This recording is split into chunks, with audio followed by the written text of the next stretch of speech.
As the new Cold War that the United States is waging against China heats up, Washington's rhetoric is becoming increasingly aggressive. And the US ambassador to China has referred to the Asian giant as a threat, a great challenge, and a very difficult government. And the US ambassador to China, Nicholas Burns, he gave an angry lecture to China, and in which he told the country, the United States is staying in this region. He was referring to Asia, the Indo-Pacific region. And then he said, angrily, we're the leader in this region. That is, that the U.S. is declaring that we are the leader of Asia. The United States is staying in this region. We're the leader in this region in many ways. Now, for people outside of the political bubble of Washington, it might sound genuinely crazy to hear the United States declare that it is the leader of the Indo-Pacific region, considering that the United States is not even physically in the Indo-Pacific region.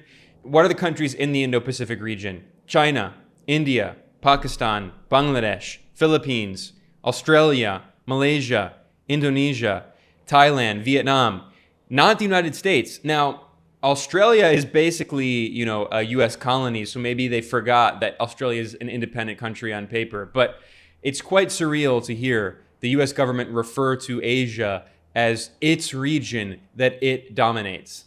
But it wasn't just the Indo-Pacific that the U.S. ambassador to China, Nicholas Burns, claimed that Washington is the leader of. He also said that I feel optimistic about the American position in this country, referring to China.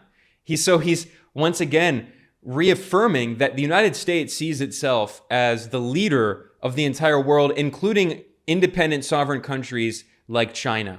We don't want conflict, but we're going to hold our own out here. And I feel optimistic. I'm just concluding my first year as ambassador about the American position in this country and in this region. I just want to highlight again what he said there. It's very strange. He said, I feel optimistic about the American position in this country, that is China, and in this region, the Indo-Pacific. Very bizarre. But in the description below, I have a link to an article over at geopoliticaleconomy.com, and I have a link to all of the sources that I'll be discussing today, including the original video in which the U.S. ambassador to China, Burns, made these very aggressive comments. He did so at an event on February 27th titled American Leadership in an Age of Uncertainty. And this is a panel that was organized by the U.S. Chamber of Commerce. This is the most powerful lobby organization in the United States. It's a corporate lobby. It represents the voices of large corporations in the United States.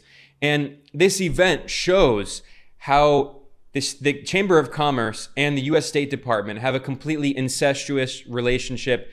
They're basically the same. The State Department acts as the representative for U.S. corporations around the world. And as I'll highlight later in this analysis here, Ambassador Burns repeatedly said in this interview that he sees his top priority, his top goal, as representing U.S. corporations abroad.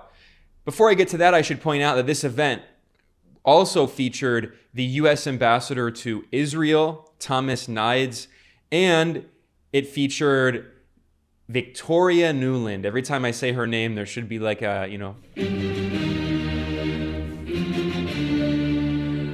Victoria Nuland is a hardline neoconservative who is the third in command of the U.S. State Department. She's the U.S. Undersecretary of State for Political Affairs, and she has been involved in numerous coups and regime change operations. She was one of the main people responsible for the 2014 coup in Ukraine, which overthrew the democratically elected government in Kiev that had been geopolitically neutral and tried to balance the West and Russia.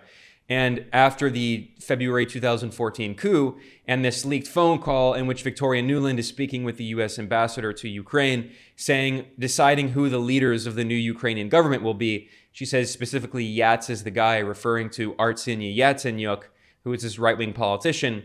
So I don't think Cleach should go into the government. I don't think it's necessary. I don't think it's a good idea. I think Yats is the guy who's got the economic experience, the governing experience. He's the guy, After the coup, the Ukrainian government was led by the very same people that Victoria Nuland and the U.S. ambassador Jeffrey Piat mentioned. So, I mean, this is someone who is a notorious figure, and the fact that she was involved in this event as well, again, organized by the main corporate lobby group in the United States, shows that these coups and regime change operations are done in order to serve the interests of U.S. corporations. Now, one day after that U.S. Chamber of Commerce panel in which the U.S. ambassador to China made those ridiculously aggressive comments, a day later on February 28th, the U.S. Congress held its first special hearing on China, and they have a new committee which is called the House of Representatives Select Committee on the Chinese Communist Party. I mean, it just shows this new Cold War McCarthyite kind of hoo-wah hearing this was. And in this hearing, the chair of this new committee, who's a hardline Republican named Mike Gallagher, he said very clearly that the U.S. government is engaged in an existential struggle against China. So this, once again, should define the rhetoric, the tenor of the new Cold War. The U.S. government is saying we are in an existential struggle with China. This is what he said. As we investigate and expose the ideological, technological, economic, and military threat posed by the Chinese Communist Party, we may call this a strategic competition, but it's not a polite tennis match. This is an existential struggle over what life will look like in the 21st century. And the most fundamental freedoms are at stake. I'm actually working on making a video and a podcast specifically about that congressional hearing, just showing how unhinged it was. But that'll be for another episode. So now let's go back to the panel that was organized by the U.S. Chamber of Commerce. In that event, the U.S. Ambassador Burns, he said that China is going to be one of the great challenges going forward.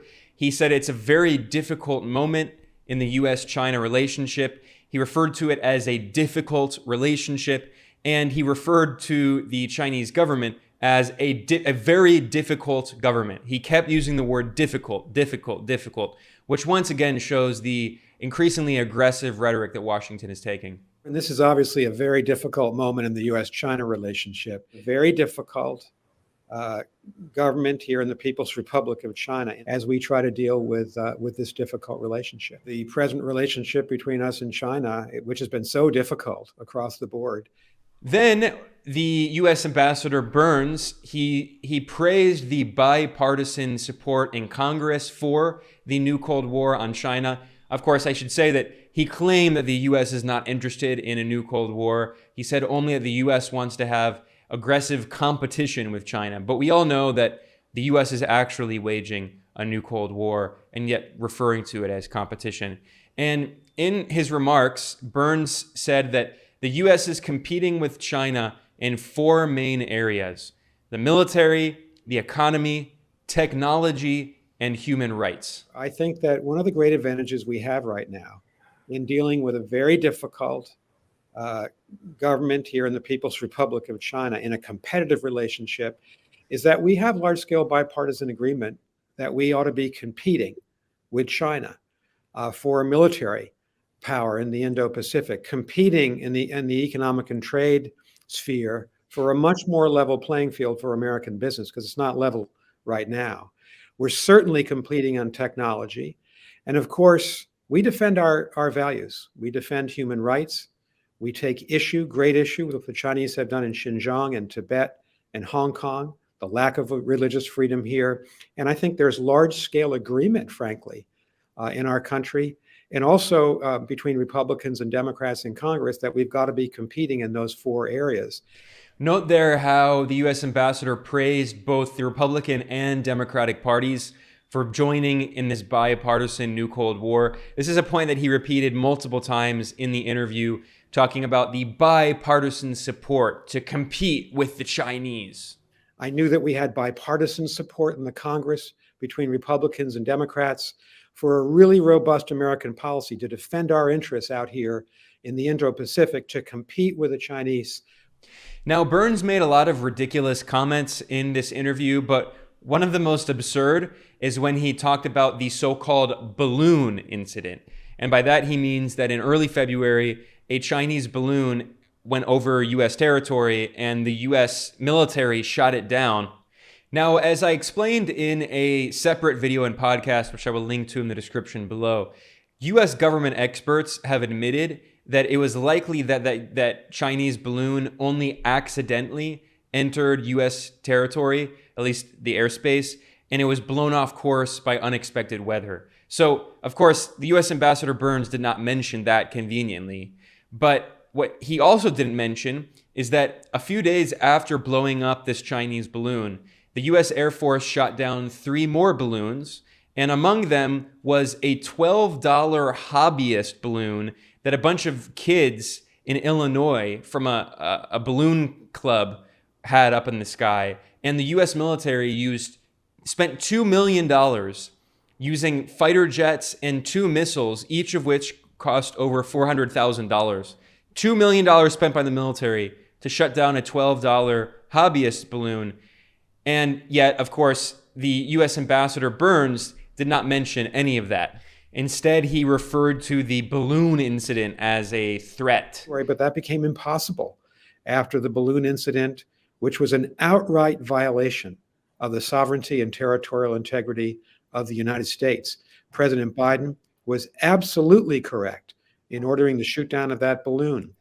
And continuing, the U.S. ambassador also emphasized that technology is going to be a main area of so-called competition. Of course, the U.S. government has imposed aggressive sanctions on China, trying to sabotage China's tech sector. And he said that Chinese companies could threaten U.S. national security. I think technology is going to remain a contested area.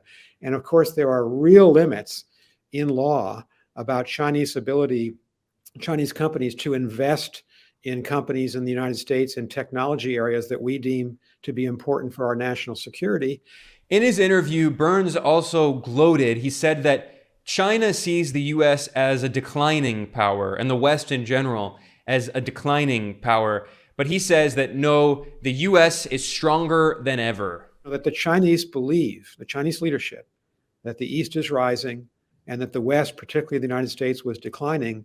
I think 2 years into this administration, and on a bipartisan basis, I can say the United States is a strengthened position in the Indo-Pacific, and now the United States and NATO and the United States and the European Union are beginning to see the threat from China and the competition from China in the same way.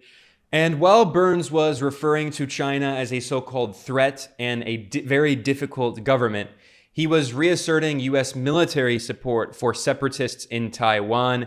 And he said that we have to continue giving more military support to Taiwan. And at one point, he accidentally referred to Taiwan as a so-called country before he corrected himself, which once again shows that the U.S. is supporting separatists. They want Taiwan to be a separate country, and specifically they want Taiwan to be a U.S. colony and to host a U.S. military base with nuclear weapons, which is what the U.S. had in Taiwan during the First Cold War for decades, up until the 1970s, when the U.S. normalized relations with the People's Republic of China. And in order to do so, the U.S. signed 3 communiques with Beijing, in which the U.S. technically on paper recognized that Taiwan is part of the People's Republic of China. But we can see from these comments that the U.S. ambassador doesn't actually believe that. It is our obligation, obviously, to maintain our own military strength in and around Taiwan, in this part of the world, to make sure that the Taiwan authorities have the ability to deter any kind of Chinese offensive action now or in the future. And of course, we want to live in a world where big countries can't push small countries around, or small, in this case, not a country, but the Taiwan authorities. Now, as an example of Burns's very aggressive rhetoric, in February, the Chinese Foreign Ministry published a report that's titled U.S. Hegemony and Its Perils. And I have a separate video and podcast about that. I will link to it in the description below. And in response to it, Burns referred to it as crude propaganda. And he said, this is unworthy of a great power. Now, if you read it, everything China says in that is objectively true. It's not crude propaganda, it's facts. But Washington doesn't like being called out for its war crimes, like the fact that it has killed hundreds of thousands of civilians just since 9/11 in its wars of aggression, or created tens of millions of refugees, or injured millions of civilians, or the fact that the US government has 800 foreign military bases, more than any country in human history, or the fact that the US government has carried out more than 400 foreign military interventions. So he was very angry about China admitting those facts. Now, I mentioned toward the beginning that this event held by the Chamber of Commerce showed how US corporations and the State Department have a completely incestuous relationship. I mean, they're joined at the hip, basically. And this was confirmed by other comments made on this panel. It was moderated by the Chamber of Commerce's Executive Vice President and Head of International Affairs, Myron Brilliant. Yes, his last name actually is Brilliant. Anyway, he began in this panel, he began by quoting former Secretary of State Madeleine Albright, who referred to the United States as the indispensable nation. I want to start with a friend and reflect on the role of Secretary Albright, who said last year, who we lost last year, who said last year, if we have to use force, it is because we are America. We are the indispensable nation. We stand tall. We see the world for what it is. We're going to pose the question today, is America still the indispensable nation? Do we have the tools we need to project our leadership time of economic and geopolitical uncertainty? Of course, all of the U.S. diplomats on this panel did insist that, yes, the U.S. is still the world's so-called indispensable nation, which once again, it just reflects this imperialist ideology in which U.S. politicians see the United States as the only real power in the world and everyone else should be their slaves. Now, as U.S. ambassador to China, Nicholas Burns' job is basically all about serving the interests of U.S. corporations so they can exploit Chinese labor. And in June, he participated in another event that was organized by the American Chamber of Commerce in China, which is called AmCham. And he said, quote, "Supporting U.S. businesses here in China is one of my top priorities." I would cut out one of, it is his top priority. And he constantly meets with the American Chamber of Commerce in China, constantly. In May of 2022, he posted another photo on Twitter showing him meeting with representatives of U.S. corporations. And he said that he said, U.S. corporations want to compete on a more level playing field, criticizing China for having too much state intervention in the economy with this very neoliberal rhetoric. In another meeting with the American Chamber of Commerce in China a month before, in April, he said, quote, "I strongly support American businesses." So once again, this is the real job of U.S. ambassadors. It's to act as representatives of U.S. corporations to help them exploit labor and natural resources of foreign countries. Now, this very neoliberal rhetoric that we heard from Burns was echoed by U.S. Secretary of State Antony Blinken, his boss at the State Department, in a historic speech that Blinken gave in May 2022, in which the U.S. basically announced a new containment policy toward China. Blinken said that the U.S. goal is to, quote, "shape the strategic environment around Beijing." We cannot rely on Beijing to change its trajectory. So, we will shape the strategic environment around Beijing to advance our vision for an open, inclusive international system. And Blinken made it clear that Washington's main criticism of Beijing is that China intervenes in the economy. It's a socialist government, and they complain that violates the so-called rules-based order in which the U.S. and U.S. corporations make the rules, right, and order everyone around. And specifically, Blinken complained, he said, "We will push back on market-distorting policies and practices like subsidies and market access barriers." So he's saying that China should be it should become neoliberal and allow the free market and the invisible hand to take control of everything. And he complained that Chinese companies don't need to make a profit.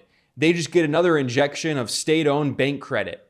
So these are the very neoliberal comments that the top U.S. diplomat made. We will push back on market-distorting policies and practices like subsidies and market access barriers, which China's government has used for years to gain competitive advantage.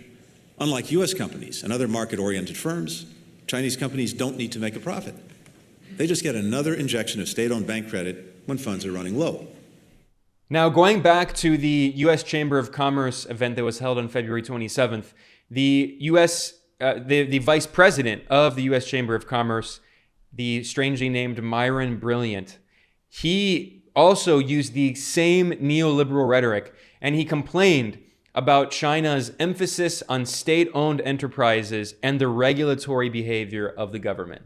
We have real concerns about China's record. We have concerns about its emphasis on state-owned enterprises and the regulatory behavior of the government.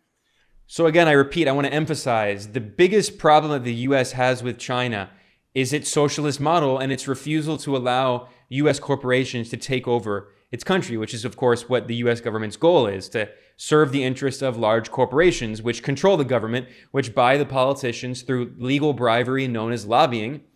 And the Chamber of Commerce, being the biggest lobby group, is an example of how the U.S. is the best democracy you can buy. It's not actually democracy. It's an oligarchy in which large corporations control everything. And we can hear this directly in the rhetoric from the U.S. Chamber of Commerce and the State Department in this joint event they did together. In referring to the new Cold War on China and Russia, the Chamber of Commerce Vice President Brilliant, not so brilliant, Myron Brilliant, said that the role of the private sector has never been more important in working with our government. And he said his life goal is to work with the private sector and ensure close cooperation with the government. I think the private sector role in this has never been more important in working with our government, and we continue to do that. From my commitment to work with the private sector and ensure that we continue to see that close cooperation between the public and private sector. Now, also on this panel with the U.S. ambassador to China, Burns, there was the U.S. ambassador to Israel. His name is Thomas Nides. And in that event, he also showed just how incestuous the relationship is between the Chamber of Commerce and the State Department, between U.S. corporations and the U.S. government. And he just praised this guy Brilliant, the vice president of the Chamber of Commerce. And he said, we're good pals. We spent a lot of time working together and we're good friends. We've had a lot of fun, enjoyable trips together. And then he referred to the game. He said, you represent what's great about getting in the game. You and I are good pals. We've spent a lot of time talking about things, but I'm honored to be your friend. I'm honored that I asked you. Listen, man, you and I have known each other for a long time. We've had lots of fun, enjoyable trips together, a lot of activity. The idea, you represent what's great about getting in the game. Now, those comments are very strange, especially coming from a U.S. ambassador. But then he said clearly, what is the game? He came out and said it. He said, the game is the relationship between the business community and government. What he means is it's corruption. He's acknowledging the fact that it's very common for U.S. diplomats to leave the State Department, or by the way, people from the Pentagon, the military, they leave the U.S. government and then they join corporations. They join the board of directors of corporations. As an example, the current defense secretary, the top Pentagon official, Lloyd Austin, was on the board of directors of Raytheon, one of the most powerful weapons corporations in the world. And this is very common. And the U.S. ambassador to Israel, Nides, he said, all three of us have gotten into the game at different points. That is, that they've all worked with private corporations, leveraging the knowledge they have from inside the government to work with corporations so they can lobby the government and get contracts. I mean, this is the systematic corruption, the rot that is at the heart of the U.S. political and economic system, which is it's a corporate oligarchy in which big corporations control everything, including the government. As the three of us have gotten into the game at different points, you've been in the game at a really important time, which is the relationship between the business community and government is critical. None of us should forget that. I've had the honor to be in business. I've had the honor to be on the government. The reality is business and government need to work together. They need to have common agendas. I just want to underscore what the U.S. ambassador to Israel said there. He said, the reality is that business and government need to work together. They need to have common agendas. But the thing is, what should the agenda be? The agenda should be set by the government to act on behalf of what's best for the people. But he doesn't mean that. He means the government should act on what's best for the corporations. The agenda is set by the corporations, not by the people. Now, I'm not going to spend too much more time going through this, but Victoria Nuland, the hardline neoconservative hawk from the State Department, she also participated in this event at the U.S. Chamber of Commerce. And in her comments, she said that we are in the post-Cold War period. She said, we're now at the end of the post-Cold War period. So I take this meaning that this is her acknowledging that we're in a new Cold War. Look, I think, obviously we are now at the end of the post-Cold War period. We're in the post-Cold War period. So to me, unfortunately, it feels a lot like it did at the beginning of my career, that we have large powers contesting the rules of the road that favor freedom. Now, note how Victoria Nuland said that she feels now in her diplomatic career like she did at the beginning of her career, which is toward the end of the first Cold War. So that's her acknowledging that we're in a new Cold War. The U.S. government is using this propaganda saying that it's only in competition, but everyone knows around the world that the U.S. is waging a new Cold War. And Victoria Nuland emphasized that U.S. leadership is even more essential in this new Cold War. And therefore, U.S. leadership, which has always been essential, is even more essential. Now, in this event, Victoria Nuland actually didn't speak very much, and it was clear that she was busy with something, and she left the event early, and she explained why. It's because she had to go meet with Canadian politicians, Canadian diplomats, in order to discuss another problem she referred to as a problem, Haiti. And that's very revealing because Victoria Nuland is part of these Western war hawks who are advocating for a new Western military occupation of Haiti. And in fact, the Canadian government has already deployed military planes and ships to Haiti. And the U.S. has imposed sanctions on Haiti. They're all threatening Haiti. And they want to have a new military occupation of the Caribbean nation like they did before. But I got to run off and see Canadians and work on another hot problem, which is Haiti. The fact that coup expert Victoria Nuland is discussing Haiti, it should be very concerning to us, and we should keep our eye on what's developing there. Now, before I conclude, I just want to highlight some of the comments made by the U.S. ambassador to Israel, Thomas Nides.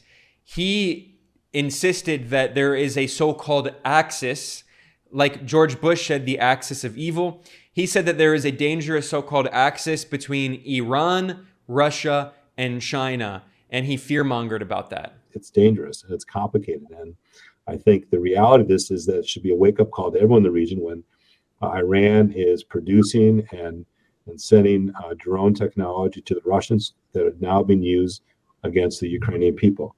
So if you think there's not an axis here between Iran and Russia, and God, hopefully not China, it should be a wake-up call to all of us.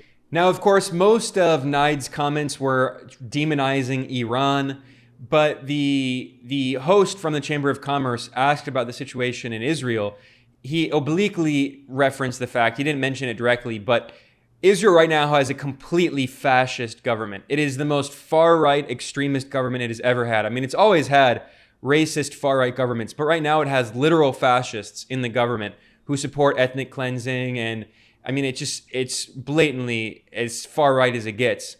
And in response to that, the U.S. ambassador to Israel insisted that we have an unbreakable bond and we will always strongly support Israel regardless of who's in power. So this is him saying it doesn't matter how fascist the Israeli regime is, we will always support it. And he emphasized it is always bipartisan. He emphasized how important it is that it's bipartisan support.